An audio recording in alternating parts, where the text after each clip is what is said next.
Hello, my amazing students. This is Mrs. A, and we are here tonight with 7.5, which is applications of quadratic equations. So I'm going to go over the quiz that we had in class today in detail. Both quizzes were very similar, so I'm only going to go over one of them because the quizzes just switch numbers around, but I'm going to go over these 6 problems in detail so that you will be ready for your test, which is on Tuesday. Okay, the first problem I'm going to do is a problem regarding a triangle. Since it's a right triangle, we will use a Pythagorean theorem for our solution. The longer leg of a right triangle is 1 centimeter less than twice the shortest leg. The hypotenuse is 7 centimeters less than 3 times the shortest leg. Write a suitable equation and solve it to find the length of the shorter leg. Okay, so notice in this problem that everything is referring back to the shorter leg. The longer leg of a right triangle is 1 centimeter less than twice the shorter leg. If we call our shorter leg x, then twice the shorter leg would be 2x, and 1 less than that would be 2x minus 1. So we're going to label our longer leg 2x minus 1. The second part says the hypotenuse is 7 centimeters less than 3 times the shorter leg. Okay, so here's my hypotenuse, and it is 7 centimeters less than 3 times the shorter leg. So everything is being referenced back to the shorter leg of the triangle. So now now that I have it labeled, I'm going to use my Pythagorean theorem, which says that a squared plus b squared equals c squared. Okay, and I'm going to just start plugging things in. My a is going to be my x squared, so I have x squared plus 2x minus 1 squared is hypotenuse squared, 3x minus 7 squared. Okay, now if you remember our special product, it makes it very easy for us to distribute this because we really don't have to do anything except our square of a binomial pattern. So this one I'm just going to write down x squared because that's all it is. And then this one is the square of a binomial. Remember, the square of a binomial is the first term squared, the product doubled, and the last term squared. So the first term squared is going to be 4x squared. The product is negative 2x doubled gives me negative 4x. And the last term squared will be plus 1. There's my equal sign, and now I'm going to square this binomial. And it again will be first term squared will be 9x squared. The product is negative 21x doubled is negative 42x, excuse me. 21 doubled is 42. And then the last term squared is plus 49. Now I've run out of room, so I'm going to put my plus 49 down here at the bottom. And there is my equation. Whoops. So now I'm going to try to put it all together and get it on one side. Notice I have an x squared, a 4y squared, and a 9x squared on the other side. If I put these together, I get a 5x squared. If I subtract them from both sides, then on the right-hand side, I get a 4x squared. So now I have simplified all of that and that. So now on the right-hand side, I'm trying to move everything to the right because I always like to have a positive x squared term. So now I'm going to take this negative 42x, and I'm going to move the negative 4x over to the right, changing it to a positive 4x. So positive 4x, take away 42x is a negative 38x. And then this, so I'm done with this one, and I'm done with this one. And then I've got a 1 and a 49 on the other side, and 49 minus 1 gives me a 48.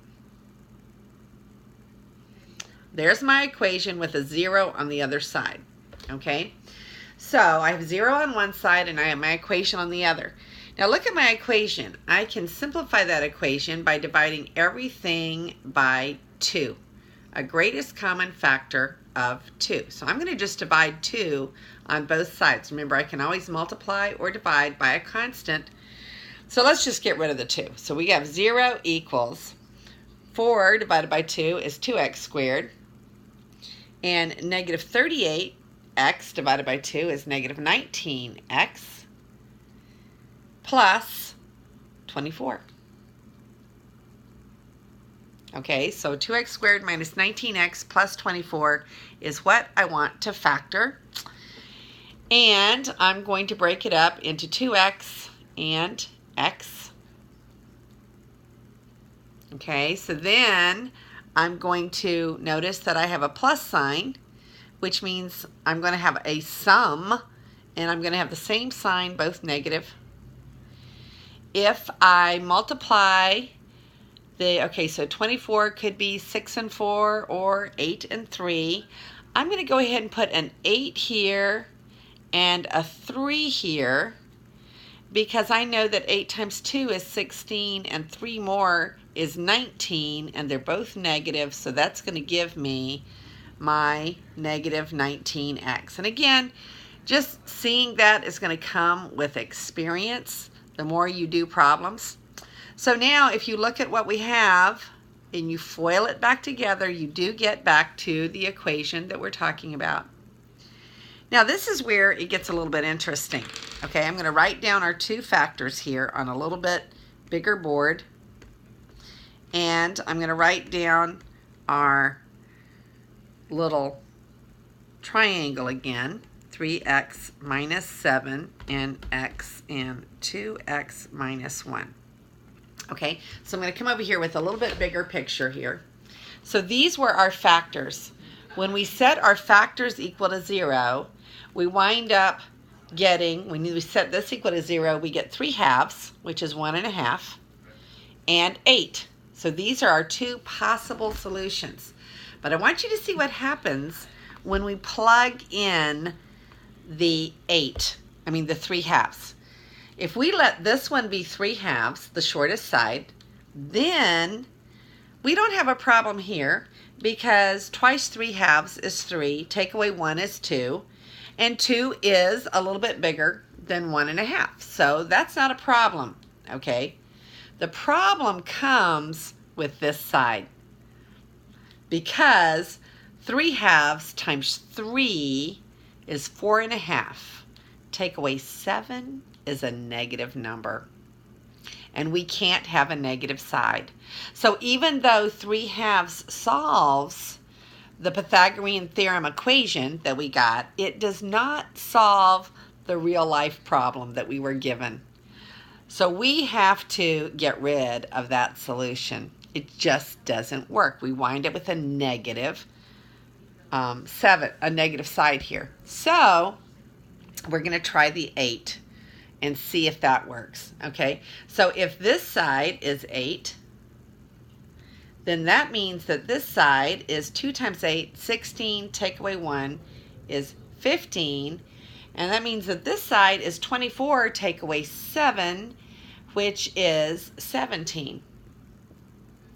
Okay, and not only does 8 and 15 and 17 make sense as sides of a triangle, but 8, 15, 17 is also a Pythagorean triple, which means that 8 squared plus 15 squared is 17 squared. Okay, so 8 squared is 64. 15 squared is 225, I believe. Let's just check that. I'm pretty sure that's right. So 15, 25, and 7 and 15, yes, 225. And then 17 squared, I think, is 289. Okay, so 17 times 17 is 49, 11, and then 17 on top of that. Yes, 289. So 64 plus 225 does equal 289. Okay, so that is a Pythagorean triple, and it works. So the length of our shortest side was 8. And that problem was a significant amount of work. So I'll be back here in a minute with another problem.